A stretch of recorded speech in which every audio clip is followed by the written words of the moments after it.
When we left Moggill School, Betty and I both went to Moggill School for our primary school days, and when we left to go to high school in Brisbane, public transport in those days was very limited. There were about 3 services, return services per week.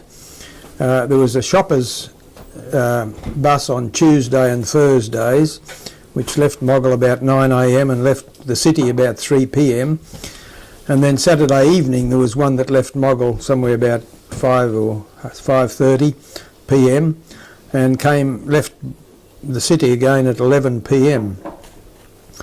So that was the only transport. So when we had to go to high school in Brisbane, it was quite a difficulty. We were fortunate that we had neighbours, Ted Lather and Neil Yates, who lived quite close to us, and they would give us a ride. Betty was going to commercial high school and I was going to industrial high school, and they would give us a ride in and a ride home.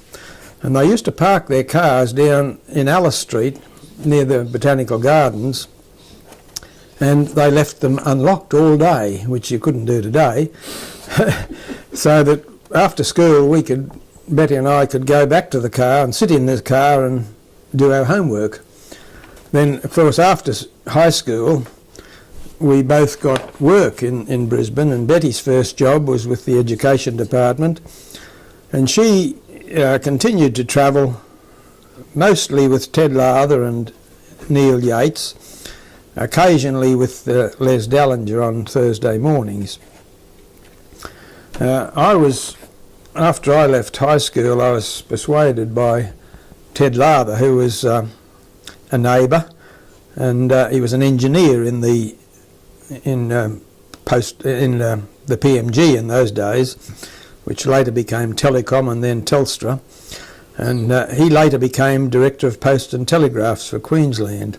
And he persuaded me to sit for the PMG Technician in Training exam, which I did and eventually was selected there, and I started work on the 7th of January 1952, which was not so much work, it was training. We went to a training school at New Farm. For the first 2 years of my employment with the PMG, I had to depend on neighbours again, because I wasn't quite 16 when I started, and the Dallinger brothers used to go twice a week, Tuesdays and Thursdays, to take their produce to the Brisbane markets, which were at that stage in Roma Street in the city. And also Ernie Greer, who took his son Graham, who was an apprentice mechanic at Milton. He used to take him down some days, and I would get a lift with them sometimes. And of course, if there was no lifts available, I would sometimes have to push bike it down to Kenmore and catch a bus, and then after I got into the city I'd have to catch a tram down to New Farm.